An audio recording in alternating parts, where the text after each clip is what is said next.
Good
evening and welcome to the West Yorkshire Football Show.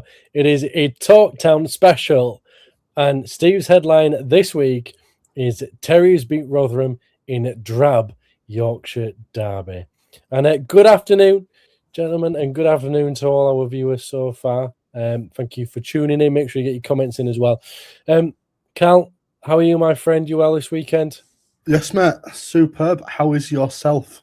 I'm good, thank you. I'm just demonstrating my new front room. Obviously, Steve's, if you've not heard, Steve's just got into his new place and he's going to do his podcast from the fridge this evening. So I just wanted to showcase what I've got. I didn't know you played the piano, actually. Well, I can do that. Oh, there you go. Yeah. Steve, how are you, my friend, settling into the new place? Top quality banter, this, boys. Yeah, I'm settling in well. I've got a new cabinet downstairs where I can change the colour that was built up today. So, yeah, that's the home breaking news for you this week. I'm sure that'll send you to sleep tonight, Kane, like it does the rest of our audience. So, yeah. Yeah, that's riveting, Steve. Thanks for telling us that. Good evening, evening, Paul. I hope you're well. Thank you for tuning in this evening. Okay, gent, shall we just get straight to it? No Oliver tonight. Don't know where he is. He was expected on the show, but he must have had a late fitness test. He's not passed it. Penguin-related incident. Say that again? A penguin-related incident. Yeah, it could be penguin. Could be penguin. I'd like to know what his background would be if he was outside. Huddersfield Town 1, Rotherham 0. 3 points. He's 3 points, I guess. How we could sum it up. Carl, this is how we started. Lee Nichols was Balcourt, Wallace, Rowan, Mumba and Ashia looked as if they were two wide men. Ledson, Humphreys through the middle, Harness and Evans just behind Ryan Hardy. We had some really good conversations last week in terms of formation, etc., etc. From your point of view, when you saw that lineup, how did you think it was going to pan out? What formation did you think Town were going to play? I suspected with the inclusion of Ashia and Mumba that we would maybe be moving into a more attacking version of the 3-4-2-1 almost, and have them to move up to form a sort of 3-2-4-1 instead, but that didn't really happen. And like we say, we talked a lot about what we wanted to see and who we wanted where and how we wanted the game to go, and we won 1-0, but I don't think it wasn't a display to be happy about. Okay, Steve, obviously you'd have watched back what we had to say last week. And discussions have been going on before as well on other podcasts. When you saw the lineup, did you feel like it was strong enough for the game for Yorkshire derby? You felt as if it was, Evans coming back into it. What did you make of that as well? Yeah, I think he had to change something up because of the previous two performances, if I'm being totally honest, because of how bad it was.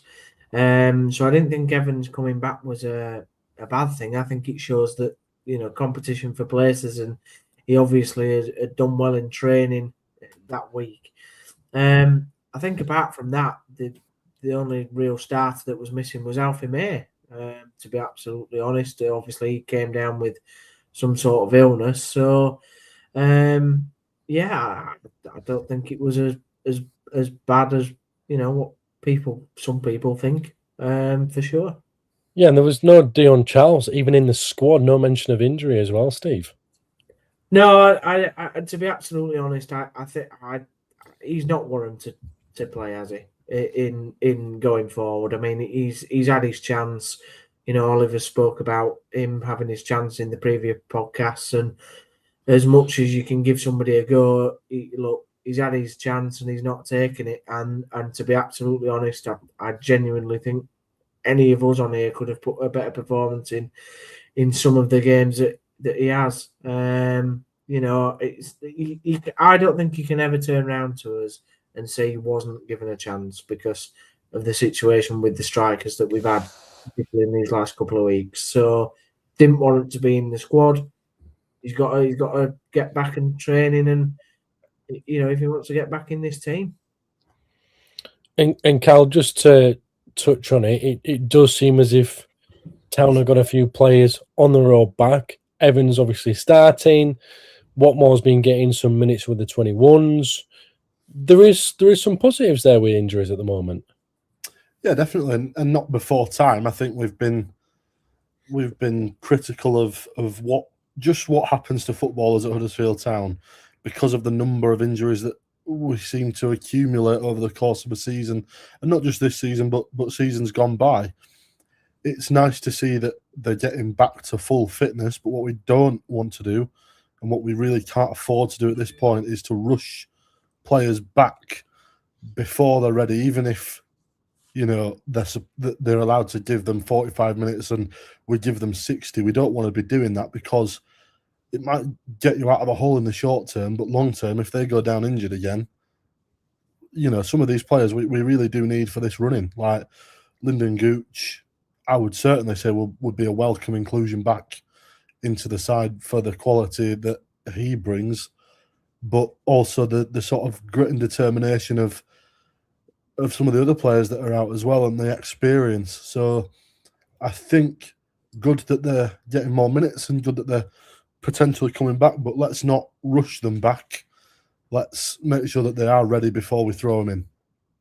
Although Watmore may be rushed back into it, Cal, after Redeemio Balka goes down with his groin.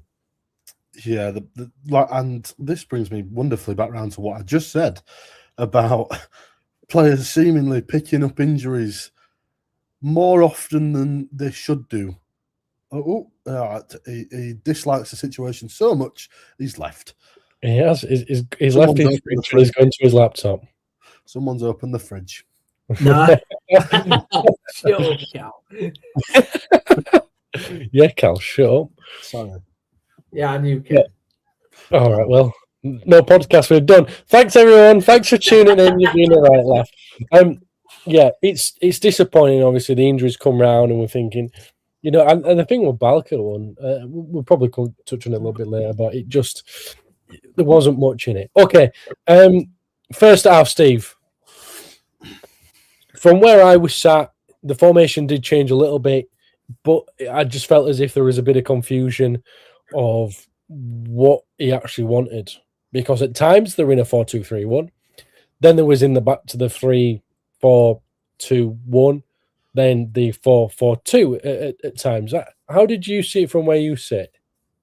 Yeah, I didn't really get what we were trying to do shape-wise and formation, to be honest. I think it's become quite convoluted over the last two weeks, particularly, which is a shame since the start that we had under him, where I thought it was quite clear. The more training sessions that we seem to have, it seems to get more complicated. And the players just didn't seem to be linking up. I mean, in that first half, we could not string a pass together at all, from back to front. We were slow, we were pedestrian. I mean, Murray Wallace is very dependable in the air, but when it comes to his feet, he's just he can't do it. He's very slow and pedestrian. Balka, couldn't really pass a ball either in that first half. Mumba was shocking on the wing. I mean, I don't really know what he was trying to do. And to me, Ashia was the only one trying to do any pressing. It was weird. It was like Ashia will press and then nobody else would. And then I don't think we brought Hardy into the game at all. We didn't utilise him to how we should be doing. And yeah, it was very strange. And the worst stat in that first half by a mile. I mean, by the way, Rotherham were shocking as well. In my estimation, they were crap. But you know, the famous word out. We got the famous word. Yeah. But the worst stat in that first half for a professional football game was there was only 8 touches in the final third by both teams. 8. I mean, how bad is that for professional football? You don't even see that at National League level, non-league level. I'll be honest with you, Steve. I wasn't aware of that stat. That shocked me. There's eight passes. Sorry, not touches. 8 passes. Eight passes in the first half were only done by both teams. So combined, not like 8 for Town and 8 for Rotherham. Combined in the final third. Combined. Yep, that was a stat that was given out at half time. Wow. So, Cal, from where you were sat then, it must have been a rough one. I don't think it was a great one from any corner of the ground, to be honest with you. But yeah, like I was saying, the game was drab. The real lack of quality from, you'd expect it from Rotherham, given where they are in the table. You can forgive a lack of quality because they are where they are. But we seem to just want to go toe-to-toe with how bad the opposition are. And I don't understand it. The players have got quality. The team has got quality. We've seen the quality of the team and of the players. And we just forget all that. We can get up for Bradford at home and we can beat Bradford. But Rotherham, who were 22nd, I'm not entirely sure. Second bomb, so 23rd. We stoop to their level. We play the football they play on their terms. And that's been the same story every game this season, is that we have not, apart from Bradford and maybe Port Vale, we've not actually dictated the game or the tempo of many games at all. Yeah. No, let's go on, Steve. I know we have a disagreement on a certain gentleman that I'm going to mention now, and I don't know whether you wanted to bring this up later, Kane, but Cameron Humphreys was the worst person on the pitch for me. I mean, I know. Look at you rolling your eyes, and you're ready to get into me. But what does the lad bring? What does he do? I don't know what he does. He doesn't bring energy. He's slow on the ball. On the half turn, he got caught in possession 4 or 5 times in that first half.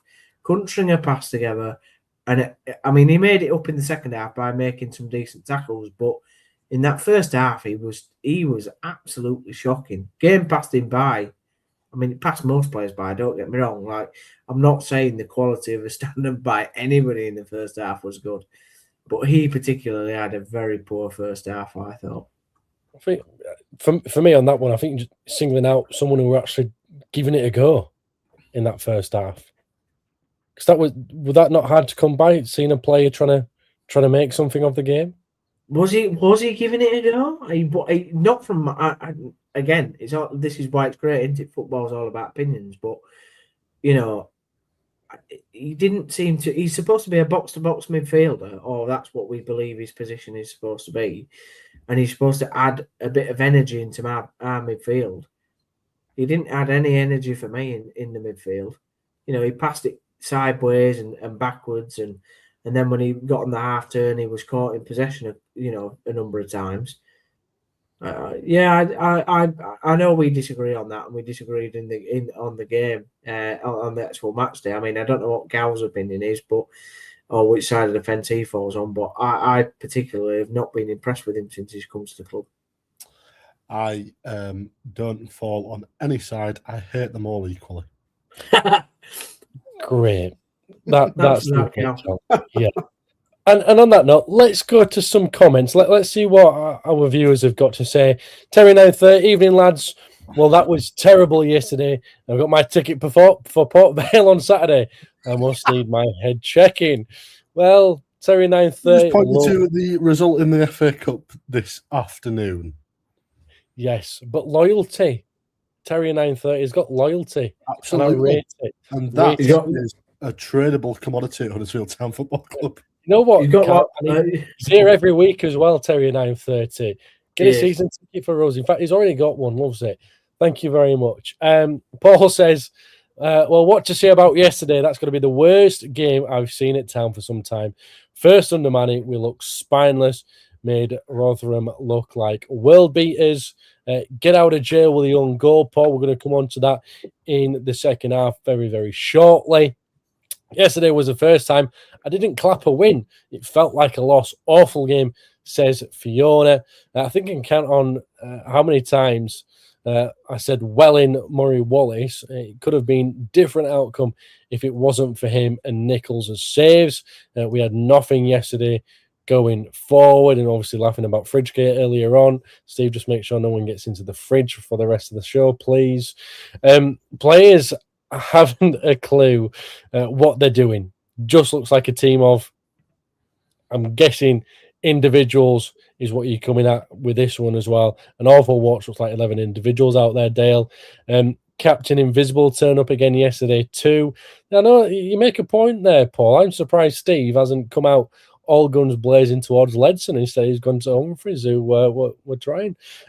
No shots to the 66th minute. And that was a Murray Wallace who shot Jed. We're going to get on to that one because I've got a good question for Cal. Well, maybe not a good question, but I'm going to come to Cal on that one, the Cowshed Loyal. We did the horseshoe passing again, like Manning is known for. It was gross yesterday, I'm afraid. And Paul also agrees with you, Steve, about Humphreys. I predict we'll drop out of the top 6 this week and I'll get back in this season. Just not good enough, says Dave. Humphreys way too deep for my liking, but that's where Liam Manning wants him to play. When was the last time we actually bossed a team at home? We never looked in control for long periods. Our away form is even worse. A 17-year-old turned us inside out. We need to thank Nichols first half, says Jed. I feel from the beginning of the season we have brought our game and performance down to the match of League One, says Phil. Yeah, Harry Gray, by the way, some player. I've seen him play for Leeds a couple of times. He is going to the top. Believe you and me, he is some player. Lots of great comments there, Cal. Lots and lots of great comments. Any in there in particular that you agree with or disagree with? Anything that stand out for you? I think the no shots till the 66th minute is a particularly horrifying stat. But how many times in the last couple of weeks have we said this? We are so slow to put our stamp on the game that it allows. And I remember saying the exact same thing last week and the week before, that we allow the teams we're playing against to grow into the game because we don't control possession. We don't boss the game. We allow them to take the game to us. And even if they don't have the quality to take the game to us, like Rotherham didn't, we allow them to get comfortable on the ball enough that they feel that they can get something out of the game. It gives them the momentum, buoys them, and we make it really hard for ourselves. We did make it hard, didn't we? I mean, the reaction from the crowd when Murray Wallace took the shot, is that not telling the manager, the coaching staff, how the fans feel? It should be. It should be. But how often have we seen that where that's been the reaction of Town fans, or there's been a reaction from Town fans, and all we see is inaction? I do feel there's a growing sentiment among Town fans at the minute that things can't continue in this vein. Where that leads to in terms of the club as a whole, I don't think it's actually coming down on Liam Manning. I think it's more coming down on Kevin Nagel and the people that he's appointed to advise him. Because a lot of the time after the game yesterday, you saw the Cowshed Loyal banner, the photos of the Cowshed Loyal banner, the 2 years of failure banner, being shared again and again and again, and because it is consistently nowhere near what has been promised, and consistently nowhere near where it should be for the money that he himself has put in. Why doesn't he want to see a return on his investment? And if he does, why isn't he more vocal in trying to get that return on investment? Because right now, from where I'm sitting, the fans are furious, the players don't care, the manager's been thrown in at the deep end again, and we've got an owner that's sitting in Sacramento none the wiser. So why is he none the wiser then? What could that be? He's been told that things are not as bad as they are, or that worse, that they'll blow over. Don't worry, we'll get this one right, Kevin. Liam Manning's the man for the job. We'll get this one right and we'll fly up the table. Don't worry about it. Because this man doesn't have an intricate knowledge of English football. That's a fact. And it's a criticism that's been levelled at him from Sacramento Republic fans as well, that he doesn't have an intricate knowledge of sports ownership at all. And that's fine. That's not how he's made his money. That's not his background. But it's an interest, and it's what he wants to spend his money on, which is absolutely fine. And I'm grateful for the money that has been spent, but the business decisions that have been made are ultimately taking the club in a direction that nobody's happy with. And that's the reaction from the crowd. Yes, we won 1-0, but should we really just be happy with a 1-0 scrape of a win in which we don't actually score the goal against the team second bottom in League One? I don't think so. I don't think any fan wants that. But we've not seen enough of the shrewd, good business decisions, the likes of which Lincoln are making at the moment, that's got them where they are, that shows me, or you, or any other Huddersfield Town fan, that there is an ambition and a plan and a solid base to know that we will be where we want to be at the end of this season, at the end of next season, at the end of the season after. Steve? What do you make of what Cal said?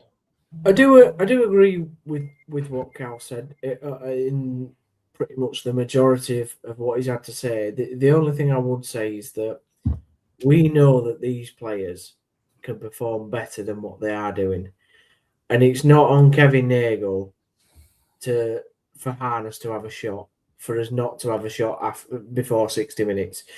It's not also on Kevin Nagle the way that Manning's setting up the team, the instructions, the defensive style. I mean, the question that I've had is maybe he's looked at the amount of goals that were leaking and has decided very much to go and not necessarily change the shape and the formation to what Grant was doing, but maybe the slight instructions that the players are doing. Now, I went on Radio Leeds after the game and spoke to Matt Glennon and said, for me, why isn't the experienced players, such as Ledson, such as Murray Wallace, that have played in, decent teams in the Championship, saying, look, Gaffer, it's not working. What we're doing is not working, or it's not something we seem to be getting a lot of joy from.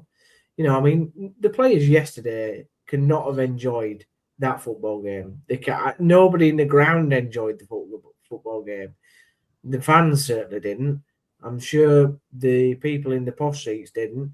You, Kane, in the press didn't, and I'm certain I didn't in my seat, and Cal definitely didn't in his job because he wasn't at the game. But the players can't enjoy playing the way that they played yesterday. They didn't look like they enjoyed playing it. I mean, Sean Rowan is, a player as an example. He's been a decent player at Lincoln City, and ever since he's come to town, he's just looked like a shadow of what he was at Lincoln. So I think for me, it's on the players. I think, we can't, we said this for sacking Grant, but yes, it's on the manager to put them in a shape and a system and to instruct them of how to play. But I also think quite a lot of responsibility needs to be put on the players. I mean, Matt Lennon's view yesterday was, well, if there's any individualistic thing happening within the team, they're taken off the pitch. I would like to hope that doesn't happen, just because somebody does something a bit special. Okay, I'm just going to go through to a few comments that we've got going. Whereabouts are we? Paul mentioned, how did Rotherham get Harry Gray on loan? Well, 17 years old, going to League One. It's a bit of a big gamble, isn't it? Dirty A says we didn't defend the far post either.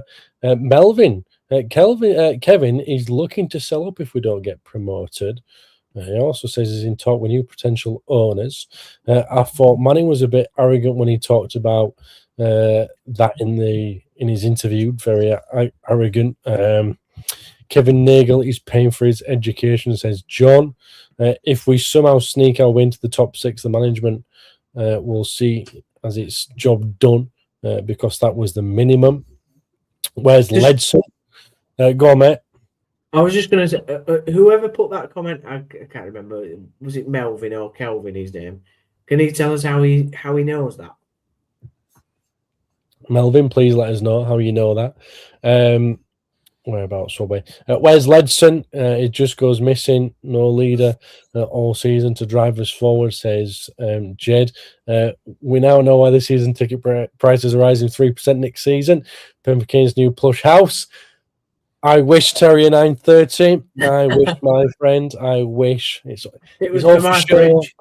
Yeah, it's all for sure. I'm trying to get a fridge like Steve's.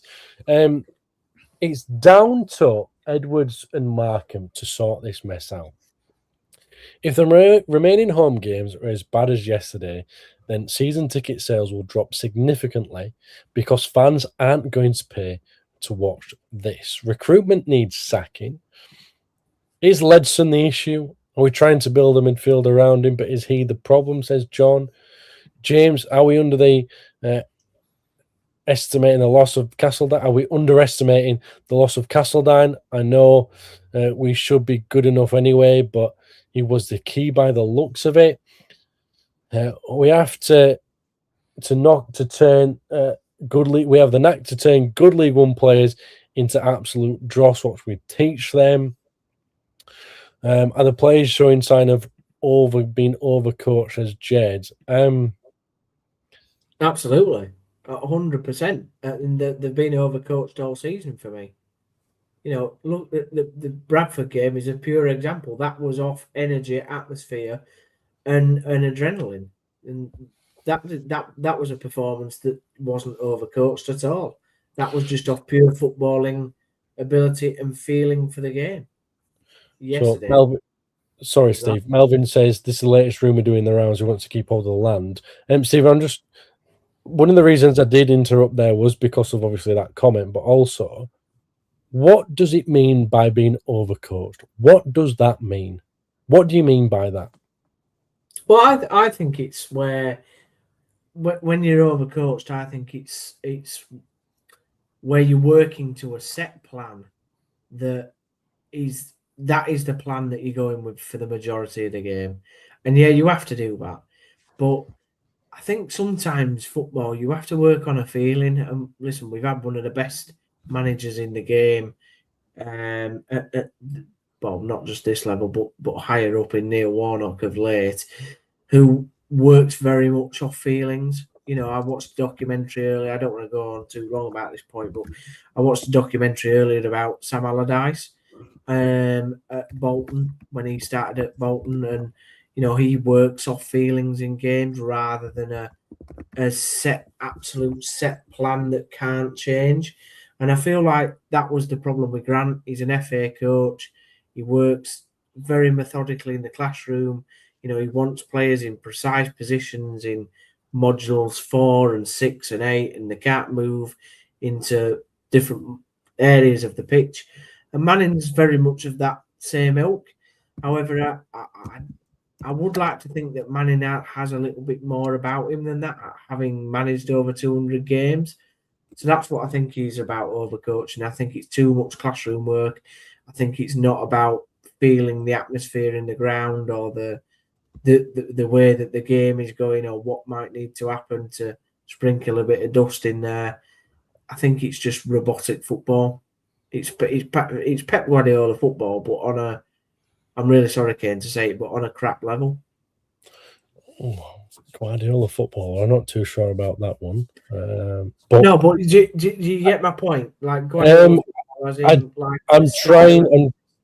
I'm trying to understand your point. I get the point that you're making. I think Guardiola might be a little bit too much, because if we were seeing Guardiola footballers, Steve, Town would be absolutely dominating the ball in the net.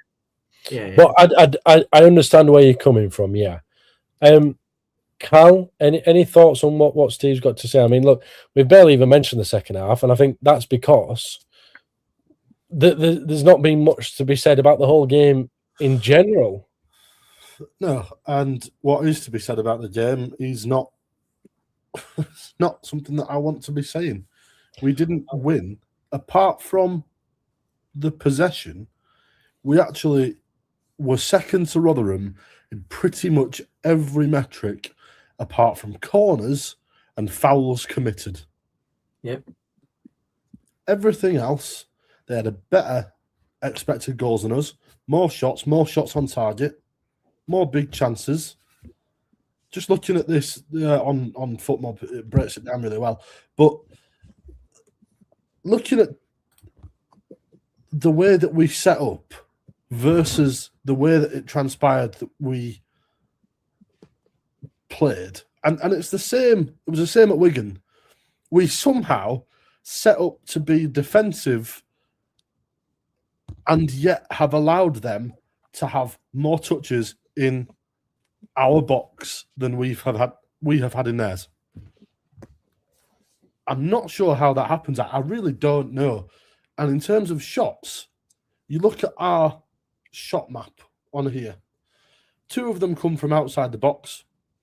That's Evans and Wallace. 4 of them come from inside the 18-yard box. 1 of them comes from inside the 6-yard box, and then the own goal. Now, Rotherham have had 3 shots from outside the box, and then every single other shot has come from inside the 18-yard box. So where is the defensive cover? You can't tell me that they're not drilling the players with how to set up to defend your own box, because that is Sunday League basics. So, but this is the funny thing, though, isn't it, Cal? Because you go, well, Town played with 5 at the back, or have been playing with 5 at the back, and it was a bit of a mix yesterday, but I've got a clean sheet. So, yeah, they're conceding shots, but they didn't score. That's due to the quality of the opposition. Yeah. Because we've been at the other end of games playing this exact system with these exact statistics where we've been beaten, and we've been beaten well. Now, my question is this a rinse and repeat tactic that you can use against every team in this division, be they top 6 or bottom 4? Or is it poor coaching, lazy players, and a lack of awareness that's causing us to fall into the same mould every week? Well, that's my point, Cal. Why is there not like an experienced player going, do you know what, Gaffer? Like, I know you want us to play this system, but it's just not working. It might like be. They might be going, this is my system, this is how we play. If you don't like it, I'll send you to Wigan. Yeah, and to be fair, that was what Matt Glennon's point was yesterday. He was saying that you will play this system, you'll do as you're told, and if there's any individuality that you show within this system, you'll be substituted and taken off. I mean, I don't like to think that that's the case. I would really not like to think that that's the case. No, I don't. Historically, the best Huddersfield Town teams have been teams of individuality and personality. Yeah, 100%. There did seem to be a lot of, when I saw conversations yesterday between players and manager, a lot of arms frailing, like, what do you want me to do? I saw it with Ashia, saw it with Ledson, a couple of others. Steve, did you see any of that from where you're sat? I mean, I always say judge after 10 games. I think we're on 9 now, aren't we? Yeah. I think we're on 9 now. So next week we'll be able to judge. But you know, did you see them interactions with players and the coach where it just didn't seem to be right? What I saw was Cam Asher on the touchline getting instructions and not really understanding what his role is. That's what I did see. You know, he didn't know whether to press. He didn't know whether to cover the full back of Rowan when they went into a 4. I did see that. I also saw, to be honest, Ledson come over a couple of times. He didn't seem to be able to marshal the midfield. I agree with the comments, by the way. Ledson was poor yesterday. I have been on him this season. I just thought Cam Humphreys was poorer, in my opinion. Kane disagrees, and that's fine. That's what football's about. Yeah, it was just such a weird fixture. Like, there was no atmosphere. There was about 12,000 in the stadium. There was no atmosphere because we had nothing, literally nothing to get up for. And like I said at the beginning, the players seemed confused about what they were doing. But they were in a 4, in a 3, in a 5 at the back, in a sort of pressing system. I think they've spent too much time on the training ground. I honestly do. Do you know what? I love it when I put a note in the our little private chat to don't mention anything yet. We'll come on to it, and then Steve just does it anyway. I did. I'm blind. So, I didn't. Steve, you mentioned the atmosphere. I wanted to go through some comments and draw a line. Go through them, then. No, it's fine. No, you've brought it up now. We might as well go. He's kicking off like he's kicking off. Let's all just have a minute, yeah. The attendance thing. It's funny enough because I was saying this on commentary yesterday, and to my colleague who, as excited as it got in our commentary yesterday, was when he got cramp, and wow, that was quite funny. Because the funny thing was, it was just that Wallace had a shot, and everyone started cheering, and he got cramp because it was most excited he got all game. But I was looking at 5 minutes in, looking around, going, where is everyone? Steve, I was thinking, there can't be that many people still finishing off the pint. No, it was. I think. Well, I know where I was sat. There was a few people that left at half time round me.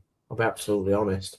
Wow. You know, they were that poor, like, you know, annoyed at the first half performance and how we were playing. I think they just left. I think they didn't come back. So, I mean, when Boca went down, I know I went to go get a pint at half time because I just thought, what was the point in watching the last 2 minutes of the half?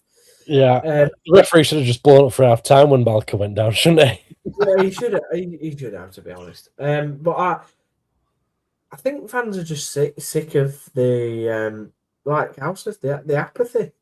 You know, what in that game? What positives were there in that game? I came away from that game, even though we won, and I knew we got 3 points and we were still in 6th at that point of the day. I've never been so depressed after a victory. Never. I mean, I couldn't name one positive for you because we didn't even score the goal. It wasn't because of us that we scored the goal. It was because of the 21-year-old centre-back who headed it over his own keeper. Cal, could you find any positives before we draw a line under the game? No. And do you know how many people are saying that it's the worst they've ever felt after a win? And it is that feeling, because we didn't do anything that warranted deserving the win. If anything, we should have lost. Yeah. Rotherham fans have a right to feel massively aggrieved that they came away with nothing. And they'd have been able to feel that after if they'd have come away with a draw as well. They deserve to win. And that's the problem. We made it so that a 1-0 win feels like a loss because we made the team second bottom in League One look like they deserved to beat us and beat us well. No, I don't know about that. I don't know about that. They didn't deserve to win, Cal. They created more than we did. They had more of the ball than we did. They looked more threatening than us when they were passing the ball through the midfield. They could pass the ball more joined up in their play than we could. They were poor. They were poor, poor, but we were awful. Yeah, we were awful. I'm sick of saying they were poor. Oh, they were really bad. They were. So what were we? But they didn't deserve to win, mate. They didn't. Nobody deserved to win that. Nobody deserved to win that game. In my opinion. I'm sorry, your opinion's wrong. Right. Let's draw a line under the game. Yeah. Just lastly, the only two bits of quality that I thought were in that game were the 2 saves that each goalkeeper made. They were outstanding saves. One by Lee Nichols and their lad. He made an unbelievable save as well. I'm going to try and find a positive here. You've got a nice living room. Nice living room. I'll play the piano later on. Nice to see Auntie Evans start, and it might take him a while, but he tried to get the game by the scruff of the neck. Meant he came out of position, but he tried and showed a bit of want. That's my positive. So it did finish. Huddersfield Town 1, Rotherham 0 in possibly one of the worst Yorkshire derbies that I've ever seen in my life. Right, got some comments. Let's have a look at a few of these. John says, overcoached, we looked freer and more attack-minded in the Bradford and Luton games before Manning had a chance to coach.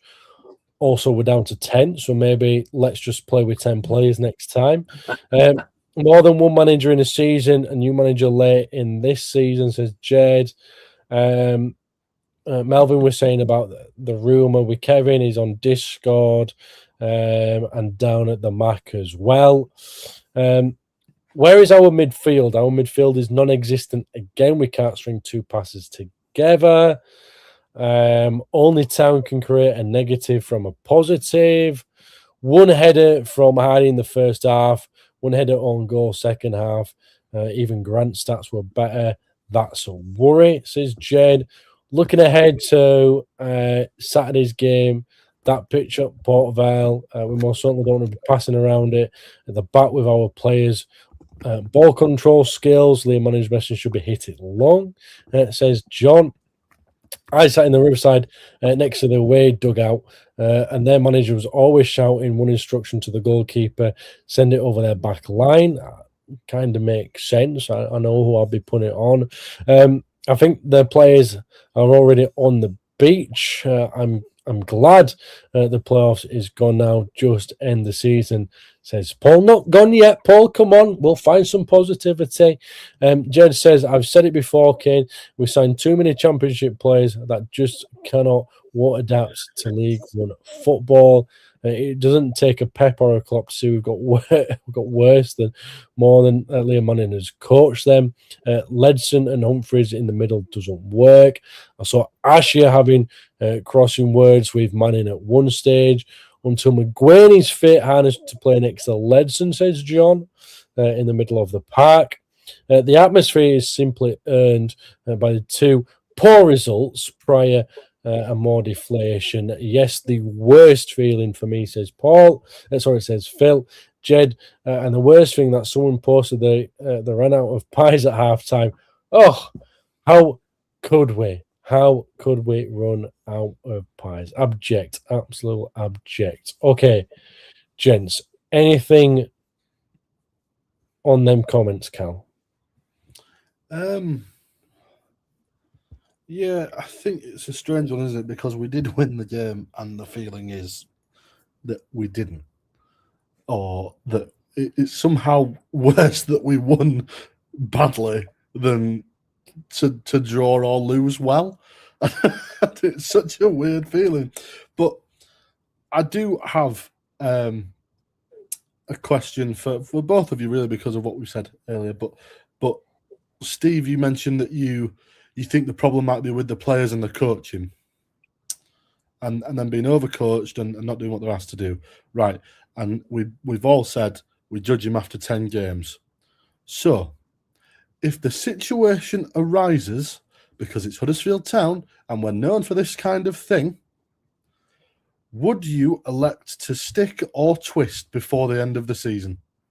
If things don't improve with Liam Manning, do you sack him and try again, or do you wait and you give him a transfer window and see what happens after that? I personally stick with him. I'd stick with him, but I'd have stuck with Michael Duff, me, and some people didn't like my opinion for that, but at least Liam Manning has managed football games. I couldn't have stuck with Lee Graham. I couldn't have done it because he had no experience. Where Liam Manning actually has some experience, you've got to let him really have a summer transfer window where he can get his own players in. Darren Moore had lots of experience, as did Andre Brighton, right? Yeah, but you knew what, right? So you kind of knew what we were going to get with Darren Moore. And you have to remember, he was the thing with Darren Moore is he played crap football. Sorry to say again, he did, right? But that's two you've dropped today. You all right? Is the stresses of the fridge getting to you? It is. The fridge is getting cold in here now. What I'd say though is, like, that squad that Darren Moore worked with was probably one of the worst Town squads for a long time. A long, long time. I think Liam Manning can sort this out in the summer. I think you have to have confidence in his ability that he has managed at a level where he can sort this out in the summer. This summer's a massive summer transfer window coming up for Chris Markham. I know we're looking far ahead, but to answer your question, I would stick with him. What will Kane do? I don't judge till 10 games. Oh God! All right. So let me trade you in some hypothetics. We go to Port Vale and lose. Where does the axe of judgment swing then? We'll talk about that if that happens next week. No, I just. We all know what you're trying to say here, mate. You want Baldy gone. Cal, we spoke about it last week, didn't we? I'm not a fan of the current system.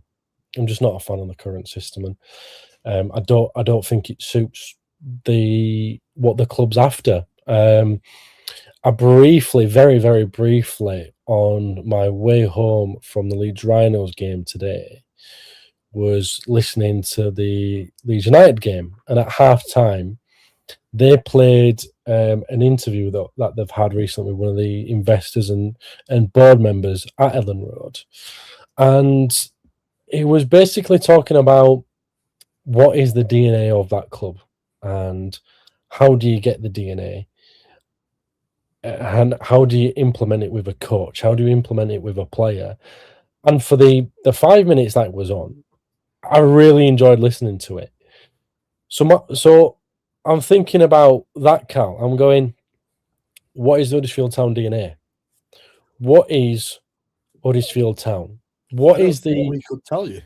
No, but this is the thing. So what is it? We've had Northern football. We've had the working class. We've got everything together. We've had these few things, but what's the one that hits out to me that was on the field and then off the field? For me, was the underdog. Mm-hmm. Being the underdog. It was the time just after the working class thing, and it was the underdog thing. And the underdog fought for everything. That was a real good DNA of the club. And it was not necessarily just a system, but it was a philosophy that the players had to have in them to play for the club. And some of these players were underdogs in their time, and Huddersfield Town were. And are they an underdog now in this league? No. Were they in the Championship? Yes, always were in the Championship, always was in the Premier League. In League One, not necessarily, but Town came from being an underdog in League One to get to the Championship. I think the point that I'm trying to make, Cal, because I'm going round in circles here, right? Let's face it, is I understood what was going around in that time. When I was seeing that underdog spirit, that kind of thing that I related with was they were fighting for everything out there. Every single ball, they were pressing every single player, and they didn't give anyone any time or space. And now I'm looking at them going, they're in that there right now. This shape isn't everything together. I mean, this is our motto at the moment, is everything together. But we've got players pressing on their own. Yeah. Everything has to align. I know it sounds silly, but if you have your tagline, it has to be everywhere. It has to go straight through the club. It has to be from the top to the bottom, from the bottom to the top. That includes off the field. That includes events that were happening that's nothing to do with football. And then going from match day morning, shop being open, kiosks, pies, burgers, whatever. Everything has to be together. Right now, I don't see it. I don't see Liam Manning coming in like he has done at the moment with this style of football that I'm seeing. This isn't everything together. That's not everything together. For me, I don't disagree with what Steve says, that we need a strong, important and good transfer window for the season coming, because we will be in League One. I'm under no illusion that we might get in the playoffs. We might do. We won't win the playoffs. And if we win the playoffs, what an awful season next season's going to be. How much money and investment does that squad need to get it up to even close to staying in the Championship? Tens of millions. For me. Now, we stay in League One, we consolidate the place and ship a lot of the players out. And hopefully that happens. But I only see that happening under a new manager, unfortunately. But this is all under the caveat that Liam Manning has 10 games left of this season. Now, I don't see it based on what's gone before, but those 10 games can be pivotal for the group and himself. But I'd give him the 10 games, and then at the end of the season, if things haven't improved, we're seeing more of the inconsistent, poor performances and sort of disjointed football across the board, we say thank you very much and we look elsewhere. But we do it in a manner that we then allow whoever comes in the time to build the squad through that transfer window. If we're going to do it. Yeah, I think for me, Cal, it's I just want something to relate to, don't you? You want something to relate to, something that you can get on board with, and I think that's the main thing at the moment. And Steve, correct us if we're wrong, but what we want is just hard-working football, high pressing, and a bit of go forward. That's all Town fans want, and they we can relate to that. They can get on board with that, and again, with what we've just mentioned in terms of everything together, we're not having that relatability, are we? No, and you are right that was probably a zenith with the underdog tag. Now the problem with that tag is when we got to the Premier League, we lost a lot of that because of personnel that came into the football club both on and off the pitch, which has been well documented. Things happened. The club went through obviously a state of change, and then obviously since then it's been on a downhill circuit. Now we're supposed to be in the crux of celebrating our 100th year of winning the Thrice Champions. Look at what that team achieved all them years ago. They had, yes, it was a different time in football, but they built a culture, they built something, came what you're talking about, a relatability, where, you know, they were getting 60,000 people going to Leeds Road to watch them every week. You know, they knew the players, they knew the personalities, they knew they could identify with them. I don't identify with a lot of these players. I really don't. I don't think they understand, you know, what it means to pull the shirt on. And that's what we had in the Premier League season and in the Championship season, sorry, where we went up. You know, that certain manager at that time pulled that group of squad together. But as you said, it wasn't just about Wagner and that team.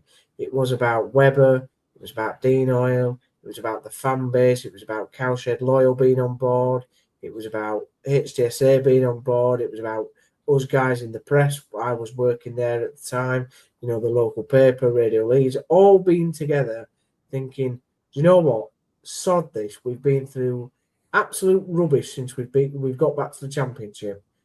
We're just going to give it a go. It's the final roll of the dice. Dean Oil came out and said that at the time. Let's just give it a go. And that's what we went on and did.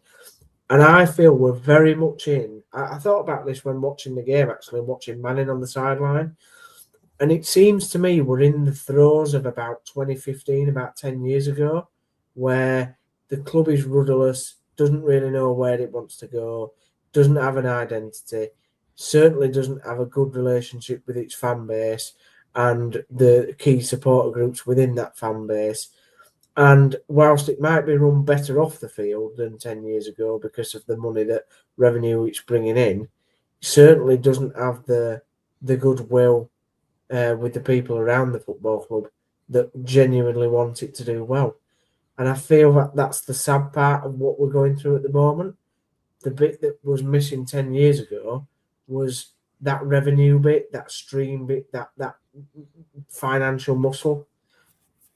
Where this now doesn't, it's got the financial muscle, but it's not got the heart, it's not got the ambition, it's not got the vision, it's not got, like what you've expertly said in that last 5 minutes, where it's got something running through the entire club, whether it's meetings off the field and, you know, events and stuff like that, where everybody in that football club is running to one thing. Does this not link back quite well to what I said earlier, that at the time, and I agree absolutely with everything that you've just said, at the time you had an owner and a CEO and a director of football that knew English football intricately well, knew what it took to succeed in English football, knew what fans' expectations were, and knew the rub of the green. We don't have that now. We've got an owner that doesn't know English football, as I said earlier, and that sets the culture by the people that are appointed. These aren't football people. Chris Markham is a football person, yes, but he can't do it on his own. No, he can't. Nagel's not a football person. Dean Hoyle was a football person, and he made some good decisions, and he made some bad decisions, but he was a football person. Kevin Nagel is not that. Liam Manning looks like like I said, like a time when we had Chris Powell in charge. Yeah, it's a Mark Robbins, Chris Powell sort of era where there's just nothing going for it at all, and there's nothing to be excited for it. You don't turn up on a match day and thinking, you know what, I'm going to see some proper effort today. Some, like you've said, Kane, and you know, closing down, playing some, even if it's not the best football in the world, just giving it a go. I distinctly remember that season. That on Saturday wasn't giving it a go at all. I distinctly remember that season before we appointed Wagner, and this is getting a bit like nostalgia vision here. So, you know, I apologise to everybody watching wanting to know about my thoughts on Port Vale. But I remember as we went to Bristol City and we got tonked 5-1. And we went to Derby and we got tonked 4-0.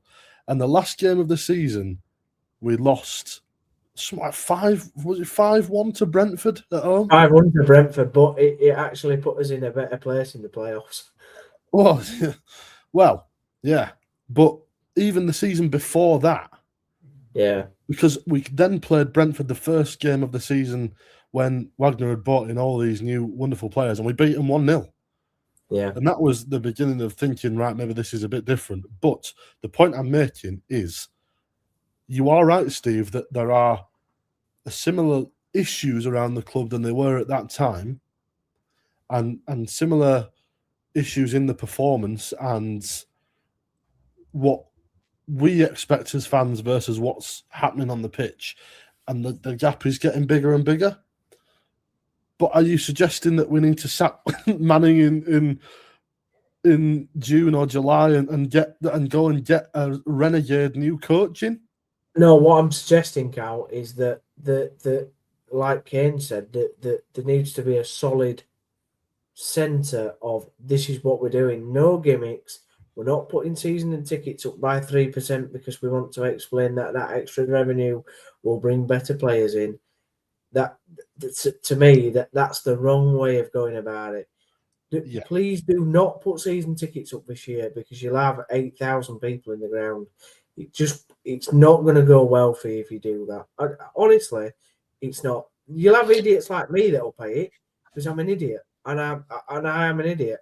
But you will have none other idiots not paying it, and that's going to be really sad next season when we're playing in League One in front of not Port Vale because they'll go down, but in front of like Burton Albion, who will stay up, and we'll have 8,000 people. And then that takes it back to the 2008 period where you were like, Jesus, we have got big problems then. We're under the Kevin Davey time of owning the football club. Right. Okay. We've said a lot here, and I think we're all right though. Yeah, we have, but I'm just wary of time and the fact that we just won a game. And that, don't get me wrong, I'm not saying it was the prettiest, but we've also got to talk about another game coming up. There's been some valid points being made. We've got lots of comments I want to get through, and then I also want to talk about next week, because otherwise, Steve, we're going to be here all night, aren't we? And some of us are up early. My bedtime is 4 minutes ago. Yeah, my bedtime was 4 minutes ago. Okay, what we got on here? We can't keep sacking managers. Somebody has got to get some time at the club, says Paul. We're running out of ideas, lads. We're running out of excuses. We're running out of games, says Jed. Sorry to say it, Steve, but No Limits, Wagner era, probably one of his favourite. No leadership group. What leadership, says Jed. League One will be tough next year, looking at the teams possibly coming down. This season was our best chance, and we've made a royal balls up of it. They're on 3-year contracts, Cal. Alfie May on nearly 20 grand a week. This is unsustainable. I wonder where you've got that information from. CW says, great show, up the town. What a great comment that is. Thank you very much. No Limits was top to bottom to T-Lady. Wagner brought his players from German second division, players with hearts. 5-1 to Brentford was mentioned. Yes. Paul said, Phil said, Phil, I don't know why I always say Paul. I'm sorry. They did it against Bradford. They showed so much passion. The difference Lee managed coaching was very limited. Could Nagel try and sell the club but keep the land and stadium? Could he, Jed? Don't know. And then also mentioned it here that it's going up 3%. Is the season tickets. I think Terrier 930 is already coming early with his prediction for the game against Port Vale. Cal, how do we see this game going? And then save your prediction for afters, because that gives all our viewers a good chance to get their predictions in. I worry for this game, and I really shouldn't, because of, again, where Port Vale are in the season that they've had, despite a wonderful cup upset today. Knocking Premier League Sunderland out. All credit to them, absolutely brilliant. But I worry about Town doing what we've done too often and allowing them to drag us down to play their game. I don't think we lose the game or we draw the game if we go there and we play the football that befits a side that are in 6th place in the table. Because we should, by rights, blow them away. but it's a tough ground. It won't be a nice ground to play on. The pitch looks, I don't know if you saw the game earlier, but the pitch looks ropey. It's a small little, loud little ground, and they'll have a point to prove after beating Sunderland, for me. So I think it'll be a big old challenge, and I think it's going to be 1-1. Well, he's gone with his prediction as well. Steve, how do you see the game going? What's your prediction? Yeah, I agree with Cal. I'm a bit worried about it, really. It's the type of game where we'll play not very well, and then we'll probably end up drawing it, like Cal says, because they're that rubbish that, you know, we've got to have some semblance of quality at some point, haven't we? Jeez. I'd like to hope for a win. My heart says, you know, hope for a win, but my head says not with the way that we've been playing, not with the result that they've just had today. Like Cal says, against Sunderland, their tails will definitely be up. I think they already know that they're going down, really. So they haven't got a lot to lose, really, to be honest. 1-0 Port Vale. 1-0 Port Vale. Right, okay. Terrier 9 of 30 says Port Vale 1, Town 3, or I hope Wigan away. It was bad enough. Surely Malacca's got to change at Port Vale. Fingers crossed. 1-0 to us, says CW up the town. Port Vale 1, Town 1, says Dale. A loss, guys. I'm afraid we can't win away. 2-0 Port Vale. Have you seen the state of Port Vale's pitch? 1-0 to them. Okay, so bit of a mixture between draws and losses, and at least we've got one win from CW. So thank you very much, everybody, for tuning in this week. Have we got any final thoughts, Steve or Cal? We needed Oliver. Yeah, we needed we needed Oliver for a positive. Yeah, we certainly did. I'll pretend to be Oliver, right? Go on then. I think it's going to be an interesting game of two halves, and I think it's going to be a Town 3, Port Vale 1, with a Ryan Hardy double. It's like day. he's there. It's like I actually thought you were Oliver then. I actually thought you were. I tell you what, it's off to here, boys, in the Falklands. Jesus. Yeah. He's got him in his fridge. Well, thankfully, Jed's put this in so we can bring the positivity back down. Traditionally, back down. We never do well at Port Vale. Used to hate going there. Worst beer in England. 2-1 Port Vale. Prize this week. Worst beer next week. What's the world coming to? What is it coming to? What is it coming to?